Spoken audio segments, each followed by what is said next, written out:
He has wiped out by his grace through faith in Christ your every sin, past, present, future. Christian hedonist is somebody who says that my greatest joy, my greatest good is God. And therefore, I will pursue that joy and I will pursue that God above all else. So God's glorified and I'm satisfied. You are now listening to the Pastor Discussions Podcast. What's up, everybody? Welcome to episode number 27 of the Pastor Discussions Podcast. I'm John. And I'm Joe, and this is your weekly conversation on doctrine, faith, and the Christian life. What's up, dude? It is Friday. We record on Fridays most of the time. We've been really good about this. In fact, we have a... Consistency. Yeah, consistency. In fact, we have I was just looking at it. We've got like 4 episodes that are pre-recorded, and we're going to pre-record another one now. So if something happens and one of us has a catastrophic injury, it takes us out for a month, we're good.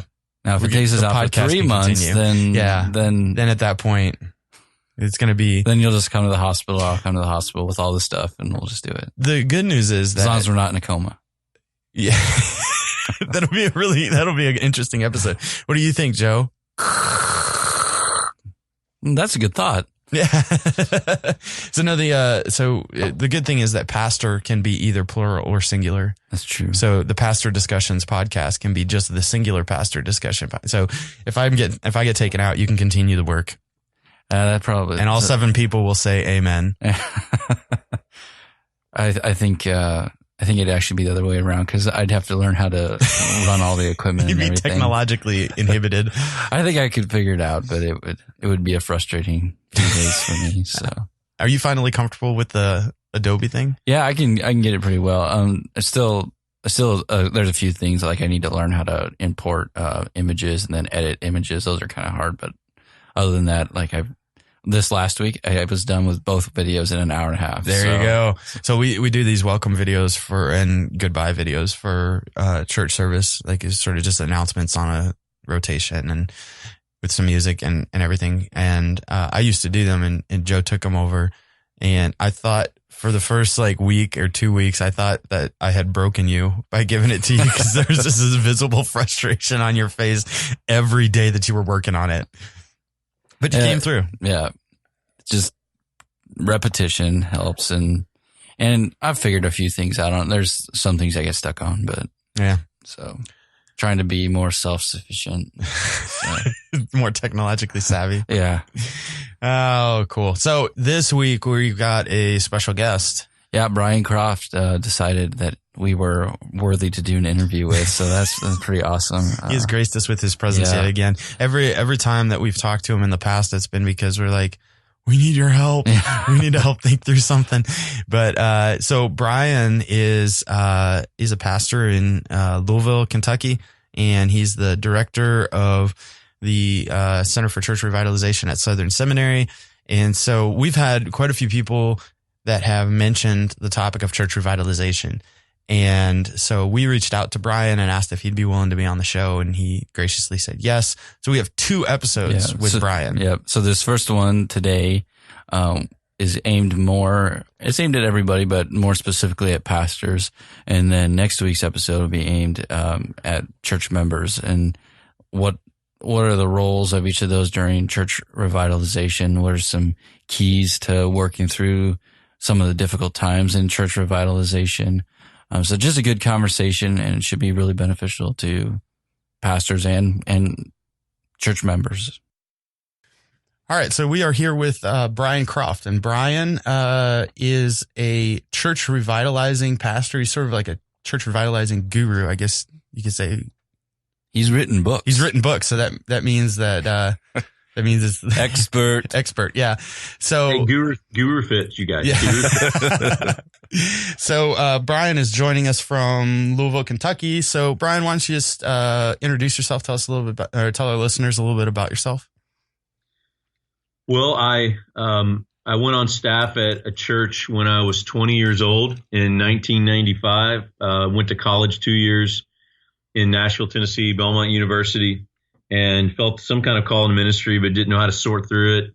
Didn't have anybody who helped me sort through it. I just kind of winging it. And But I came home and went on staff at a church in the youth ministry, a large church there, and then finished school there. And went on staff when I was 20 years old, and I have been on staff at a church ever since, and I'm 43. So spent the first 8.5 years doing associate pastor work at primarily larger churches for 8.5 years. And it was through those 8.5 years that I felt a call to go be a senior pastor, to want to go preach God's word, wanting to shepherd my own flock. And so in 2003, I went to be the senior pastor of Auburndale Baptist Church in Louisville, Kentucky, which is where I still am today. I went to a dead, dying Southern Baptist church, 30 elderly members, about 2 to 3 years probably from closing. They were in financial shambles, and went in. And of course, I went into a classic, what is now known as a classic Church Revitalization in Southern Baptist Church. Of course, those snazzy terms didn't exist 15 years ago. I just went into a dead, dying church to see if we could try to do some good there. And so I went there, and it was, the first 5 years were brutal. 3 different movements to get me fired in the first 5 years of the church. In year 6, the ship just turned, and we were able to move forward. This is obviously a longer story, but giving you a brief version of it. And that was, so I went there 15 years ago. And so now I continue to be the senior pastor of the church. In the meantime, there's 2 things that happen as a result of my ministry in the church. One was I felt a call to want to raise up young men for pastoral ministry, and had a heart to do that. And even though I was in a really a mess of a church, I felt like that was something I was supposed to do. And so I vowed to the Lord, if he sent any young guys my way, I would do all I could to train them in the church. And that's what I started doing early on. We started a pastoral internship, and I started doing that with these guys. The first few years, there's some guys that showed up. I started, just dragging them to the hospitals and dragging them to the funeral homes and the widows' homes and teaching them about ministry. And out of that, ministry called Practical Shepherding came out of that, where I wrote a book on visiting the sick, just hospital visitation that my interns had asked me to write. And that just exposed this gaping hole of practical resources that didn't exist in most cases for pastors. A lot of good theological education, but very little on practical ministry. So I started just developing that ministry, and it took off and really exploded on us. And it's called Practical Shepherding, and that's a second hat that I wear now. About 4 years ago, Southern Seminary came to me, hearing about my revitalization story, and they asked me if I'd come and lead their new Church Revitalization center that they started. And by then, that was a buzzword in Southern Baptist life, and has become a buzzword, obviously, in really just church life now. So 4 years ago, I agreed to run that center. So those are the 3 hats that I wear currently as I sit here. Senior pastor of Auburndale, I lead Practical Shepherding, and then I lead the Mathena Center for Church Revitalization at Southern Seminary. I've been married 21 years to my wife, Kara, and I have 4 kids. Samuel is 18, just graduated high school. And then I have 3 daughters, Abby, Isabel, and Claire. They're 16, 14, and 11. So there's a bit about me. So for if you're listening and you're a pastor, and whether or not you're in the midst of a church revitalization, practicalshepherding.org, is that right? Or is it .com? It's practicalshepherding.com. .com. Yeah, Practical Shepherding. It's on my list. I just click it. I hit Practical Shepherding, it goes right there. Practicalshepherding.com. There's some excellent articles and resources there for pastors, whether you're in a large church or a small church. I've benefited from it a lot. It's been a joy to find that site. So that's actually how we actually got connected at first. I was looking for some resources on a particular issue we were facing, and saw this website, and there's just a lot of really good content. So I just emailed you and asked to talk to you, and you spent an hour on the phone with us, helping us think through some of these things. So with the Center for Church Revitalization, can you tell me a little bit about that at Southern Seminary for those that are listening that might be into church revitalization? Do they provide resources for pastors, or what is that about? Yeah, so the Mathena Center for Church Revitalization there is the Mathena's family gave money to start an endowment to endow the center. So that's why the center is named that, after that family, a generous family. But It's located on Southern Seminary's campus, or at least our headquarters of it. It focuses really in three areas. One is training students on campus. The idea is to train students to go into revitalizations. The reality is probably 80 to 85% of the graduates of Southern Seminary, or any seminary for that matter, who want to go pastor a church, healthy churches typically are not hiring guys straight out of seminary. They want guys with experience. There's probably a small group of guys who will go plant a church, but the overwhelming majority of students who graduate from seminary and go into the ministry are going to take some type of established church that probably needs revitalization. So the idea is that we are trying to train students to go into those churches and know how to do pastoral ministry, but to know how to do them in a unique context that Church Revitalization brings. So first piece is training students. The second is working with pastors who are in revitalizations, trying to encourage them, trying to provide resources for them.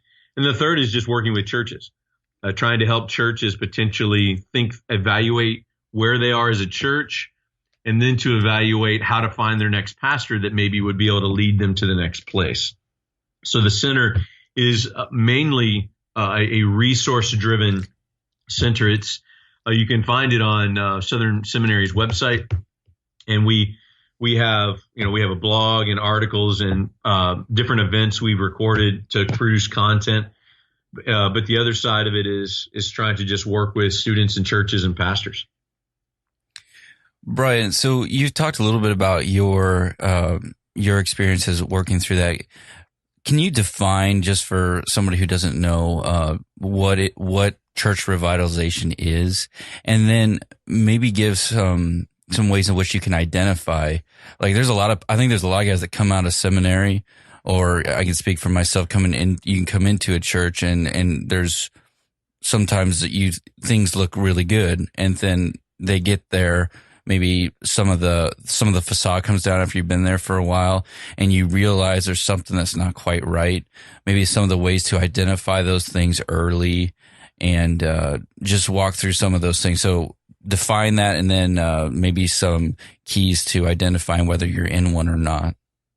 Yeah, well, church revitalization is pretty broad in a sense that, let me just generalize and say most churches are a mess to some degree. So if you're going to pastor a church, more than likely there was a pastor who left there and had reasons for leaving there. Sometimes, and a lot of times, it's not good reasons, or they're discouraged, or it was hard.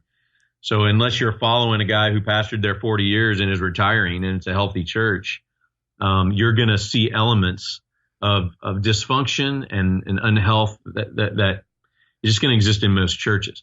The best way to evaluate, I've found, is there's really two sides to or levels of needing revitalization, at least in my context, that we talk about.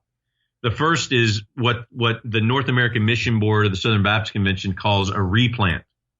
A replant is a church that's less than 12 months from probably closing their doors. They maybe have 10 people, 15 people. There's not many that come anymore. But a lot of times they have these big old paid for buildings and facilities, but they can't take care of them. And a replant is where someone would come in, a church would almost adopt them and would send a pastor in and actually send a group of people from a church into, almost like a plant. So that's why NAM calls it a replant. That is what they call the highest risk churches. So in Southern Baptist life, there's close to 1,000 churches that close every year. Across mainline denominations, it's in the range of like 4,000 churches close every year.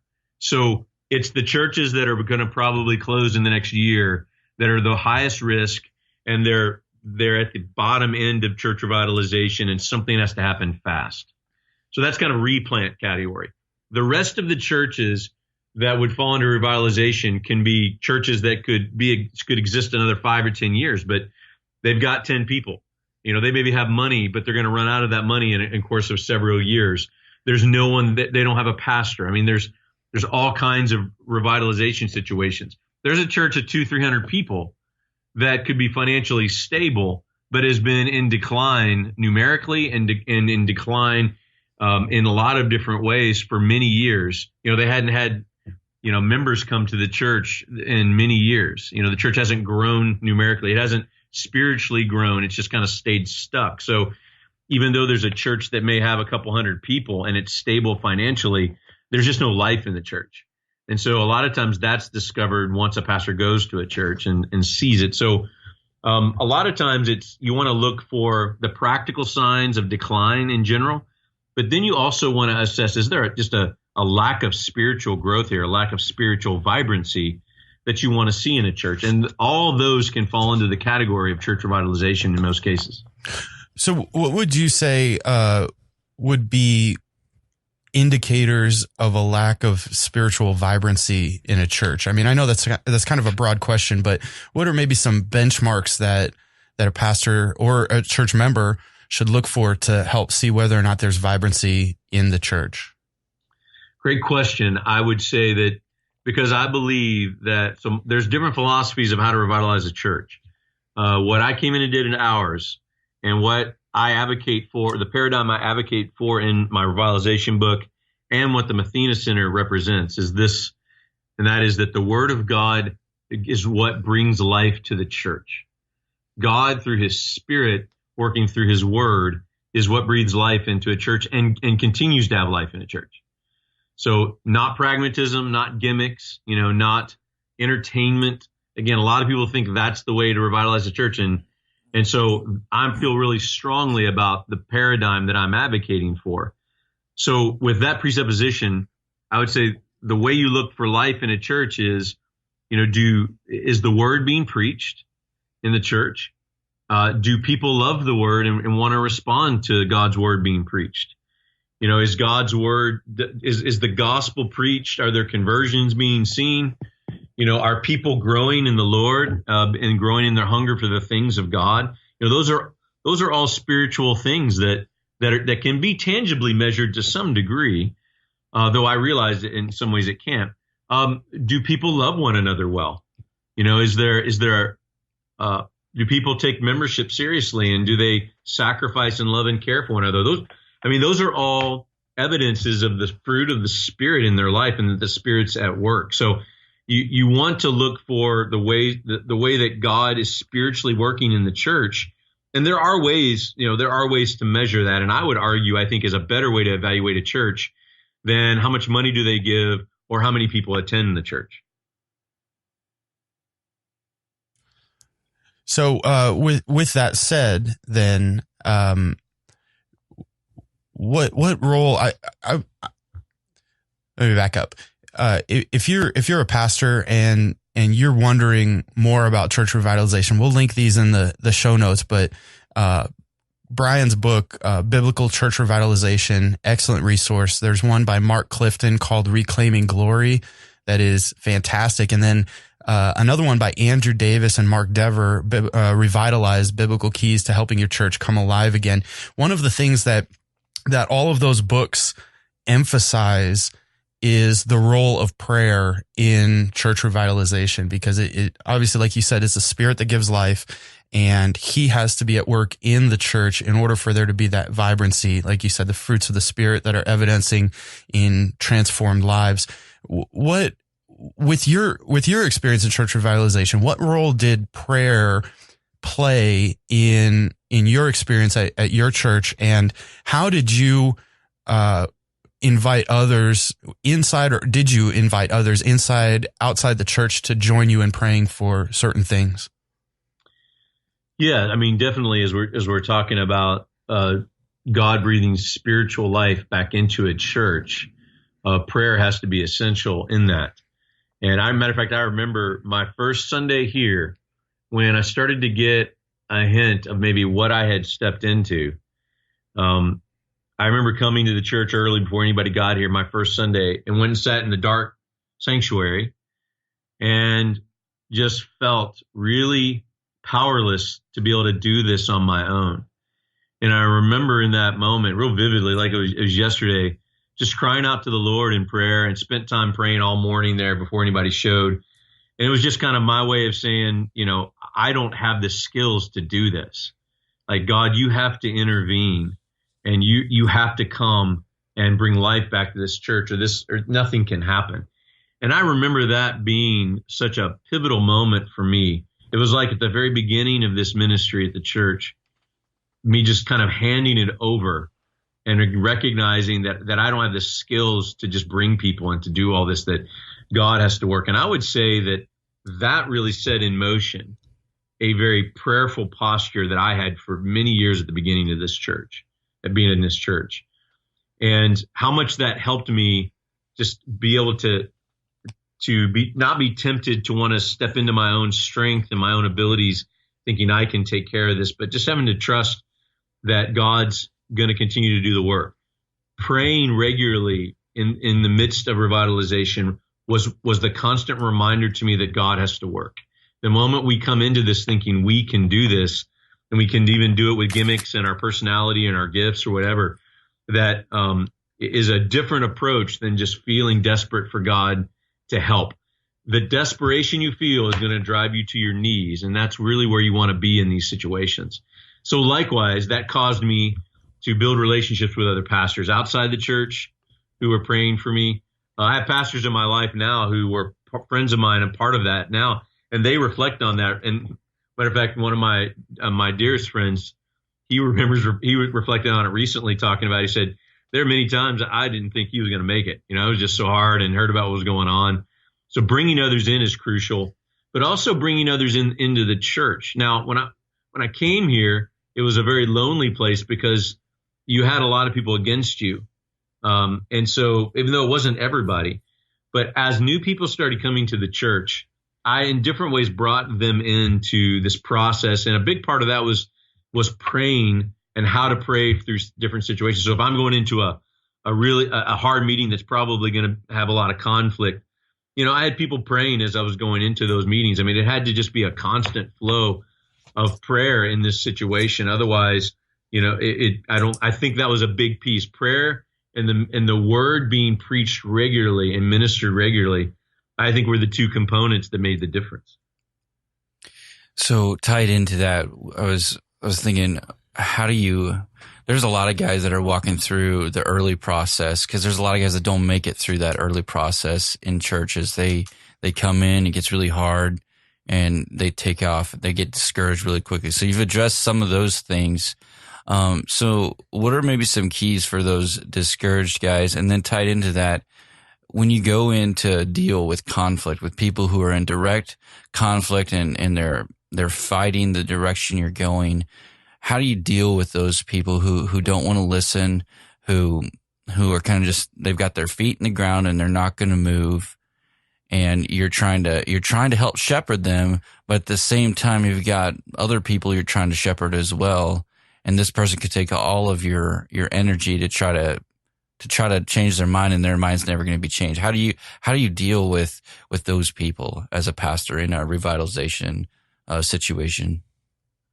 Yeah. So to answer your first question, I'm convinced that one of the reasons pastors only stay 2 to 3, 4 years, that's the average stay of a pastor, is that they go in with the expectation that somehow they're going to see a bunch of change happen in 2 years. And that's just not the case. That's not how it works. And I think that's the classic mistake a lot of guys make. They expect it to be a lot different in 2 years. And when it's not, they get discouraged and they think, well, this must be hopeless, and so I leave. And then they go and repeat the same pattern. I have a deep conviction that you have to go and stay a minimum of 5 years as a pastor to win the people, to win the trust of the people who have been probably wounded by previous pastors. And so if I'm right, let's just say I'm right, and you have to go a minimum of 5 years to make any true difference in a church revitalization situation. Guys who go and stay 2 to 3 years and then leave, no wonder we're in the situation we're in. Guys aren't staying long enough to be able to see it through. So my first urge is for guys to just change their perspective and to realize they need to go and just stay a while. You have to stay a minimum of 5 years to see whether this is going to be worth salvaging or not. I'm convinced. There are exceptions to the rule, but that is a general rule I have found true with all the churches, that I've worked with. As far as how to persevere then through it, which seemed to be the heart of your second question, you have to realize this is a long haul. So you deal with the conflict in a way that you have a 5 to 10 year plan, not a 3-year plan. And that really makes a difference when you're dealing with difficult folks.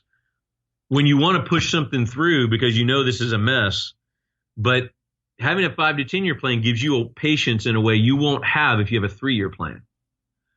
So you have to, one of the keys to survival is to realize it's just going to take a long time, and it will help. Patience is one of the greatest virtues of a church revitalizing pastor. Let me just say, patience is a wonderful virtue in any pastor, by the way, but especially for church revitalization, because there's just so many complicated pieces to it.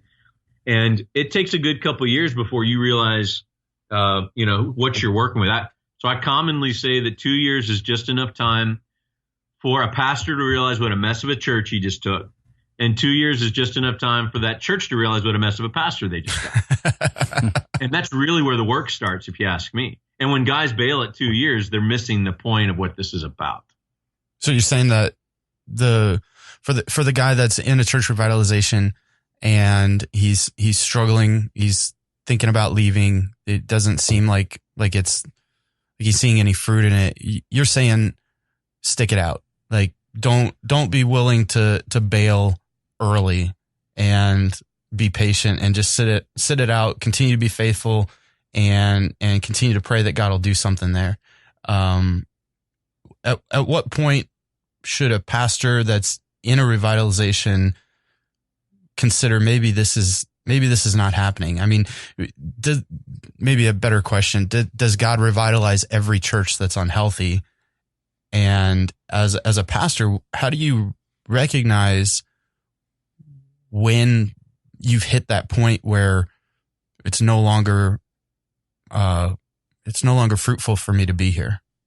Yeah, I get asked that all the time, and it's a great question. So here's a few thoughts that apply. One is, some of the best ministry advice I ever got is, there's always another ministry. You only get one wife. So part of trying to figure out what you're to do is what your wife can handle and can't handle. And so, I have guys who come to me and they say, I'm here 2 years. I want to stay, but my wife's done. That doesn't mean you leave, but it means that you got to seriously evaluate. Your wife's got to come first to figure out how to care for her in it. So sometimes it's a marriage thing. And a man has to, again, there's no ministry worth losing your wife over and your family over. So I just want to say that up front. The second thing is, there are reasons guys will have to leave inside of 5 years. And again, I wave this banner all the time everywhere I'm going to talk to folks or speak or whatever. But the reality is there are different reasons somebody might leave inside of 5 years. If that's you, and if you're listening to this and you're like, yeah, I've got to go, I've got to bail, I can't do this, or my wife can't do this anymore, then I'm not God. I don't know why. I can't tell somebody you shouldn't leave.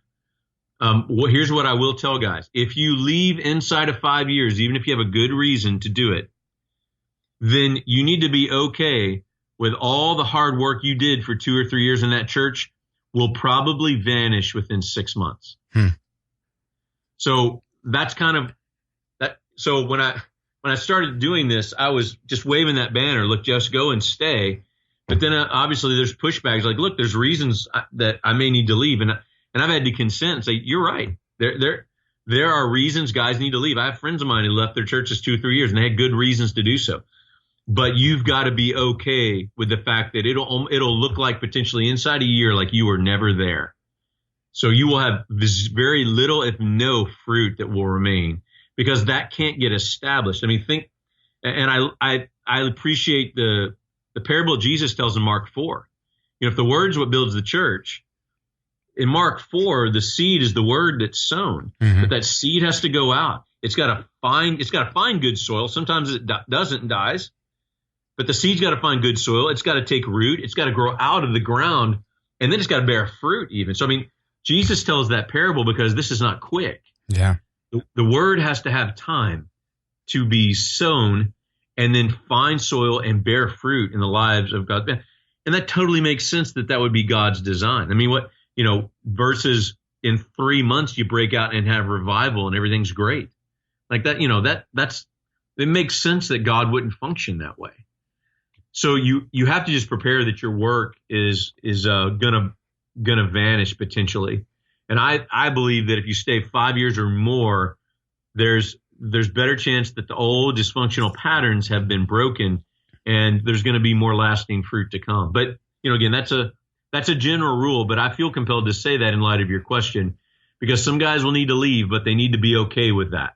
Yeah, and I think part of the struggle, honestly, from a pastoral standpoint, is we're surrounded by these stories of these guys that go in with a 20-person church, and then 4 years later they've got 1,000 people, and God just brought this massive revitalization and revival to this church. That's not normative. The normative pattern is consistent faithfulness that yields gradual fruit in the life of the church. So we were at T4G this last year, and John MacArthur won his own set of books for being the longest tenured pastor at the conference at 50 years. And I've heard him talk a little bit about what he went through in his early years, and it was difficult. It was really hard. And the fruit of his ministry has come from being there long term and investing in those people and being faithful for a long period of time. So one last question for this episode, and that is, we've talked a little bit about conflict, and since we're sort of focusing on pastors on this episode, I wanted to ask this, because maybe there's a church that's struggling with conflict right now, and the pastor's listening, or maybe there's a church that's struggling with conflict right now, and the members of that church are listening, whether they're involved in that conflict or not. How does conflict in a church, we're making some assumptions here. We're assuming that the pastor is being faithful to the word of God, that the pastor is faithfully shepherding the people, that he's got a heart for Jesus and is not going about this the wrong way. But for an average faithful, loves the Lord, wants to see Christ honored in the church kind of pastor, when there's conflict in the church, or when there's in a lot of cases attacks on the pastor and what he's doing without necessarily a biblical warrant, what kind of effect does that have on the pastor's family, and how does that impact his ability to shepherd well, and specifically in his marriage and the effect that it has on his children? Because I think a lot of times we can divorce the pastor from being a member of the church. We can see him as not being a member of the church. And I think it's important to recognize how the church life affects the pastor's family in a unique way. Yeah. Well, there's a lot there. Let me see if I can answer. As far as the pastor and if there's conflict going on, how you deal with that. The first thing I would say is, one of the typical mistakes young pastors make in Church Revitalization is they pick their battles poorly. They look at all the stuff that's wrong, that needs to be changed. It bugs them every Sunday when they see it. And they just don't have the patience to let it go for now, and to realize there's bigger fish to fry in these early years, and to really pick your battles well. So if you're in conflict, you may need to be in conflict, but you need to ask yourself, did I choose wisely this battle to fight right now that might be easier to fight 3 years from now or 4 years from now? So that's a big piece to the conflict in regard to a pastor. In regard to his family and how to weather all of that, I think there's a balance you got to find with protecting your family to some degree from, you're the pastor of this church. God's called you. Your wife is not your fellow elder.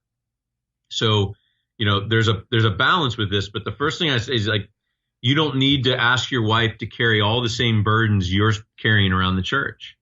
That's not what her job is. That's not what her calling is.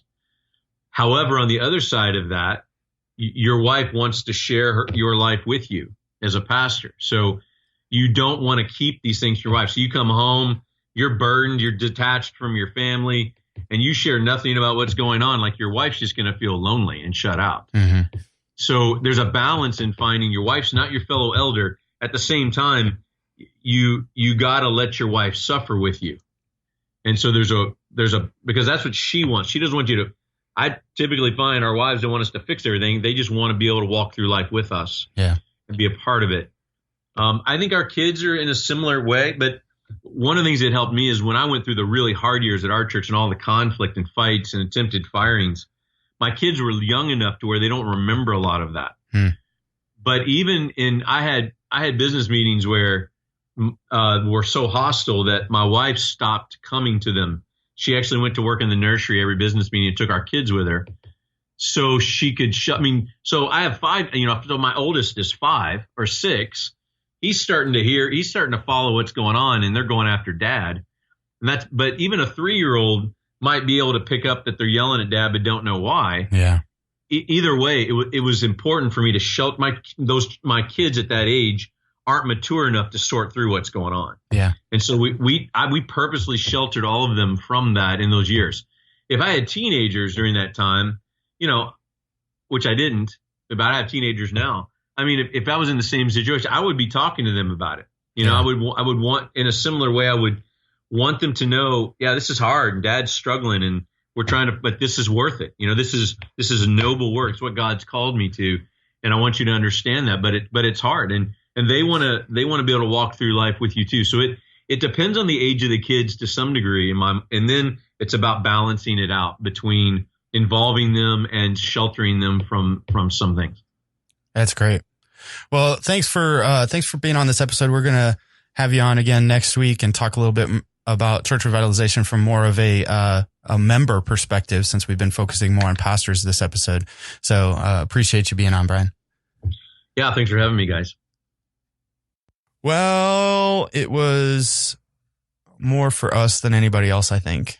Yeah, we when we got done with that interview, it was like, man, I feel like I've been fed. Yeah, that was good for us to hear. So hopefully that was encouraging for us. So yeah, so hopefully that was how other guys took it as well, as they walked through that. And if you are, we want to give you some resources and some encouragement. Brian's written some really good books that are aimed at guys in the process of church revitalization, especially also just for pastors in general. Yeah, so the pastor's family, there's one on, he just finished his trilogy. Yeah, he did finish his trilogy, but I guess you would call them prequels. I don't know. There's like, gospel centered funerals, I think he wrote, and there's a bunch he's written a lot of stuff, but, we've got some. So #book giveaway.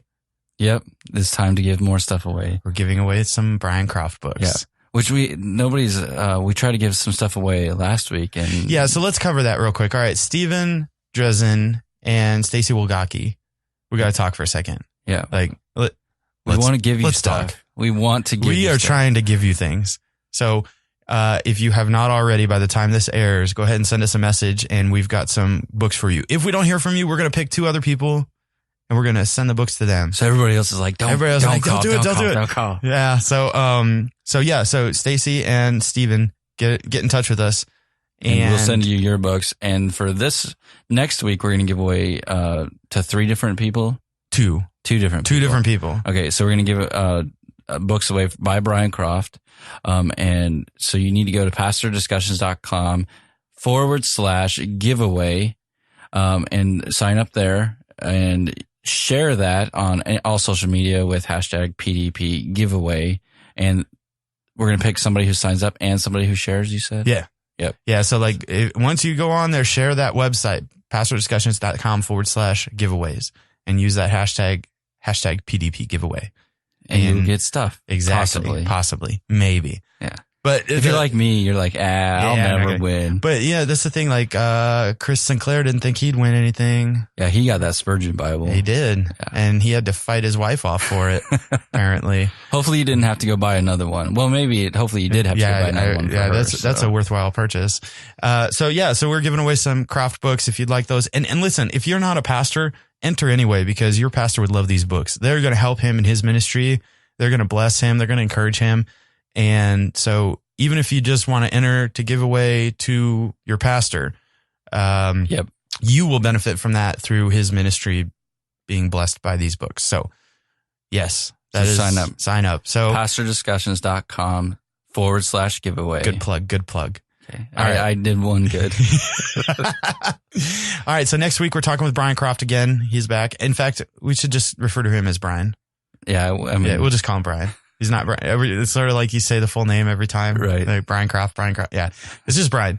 So Brian will be back next week. Yeah. And we have a conversation more aimed at church members. Exactly. But should be beneficial for everybody since pastors are church members too. Exactly. That's a good point. Pastors are members of the church also. Please remember this. So come back next week and we'll continue our conversation with Brian on your next conversation on doctrine, faith, and the Christian life. Dun, dun, dun, dun, dun, dun, dun, dun, dun, dun, dun, dun, dun, dun, dun, dun.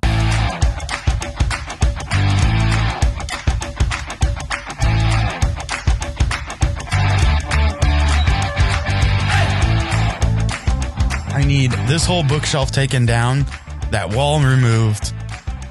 No, what you need is like just a walkway with steps, and then it's just completely it's like a library in there, all books. Yeah. And so this office, be the and office. you can walk into there and you can get the humidity right and the temperature right for all your books.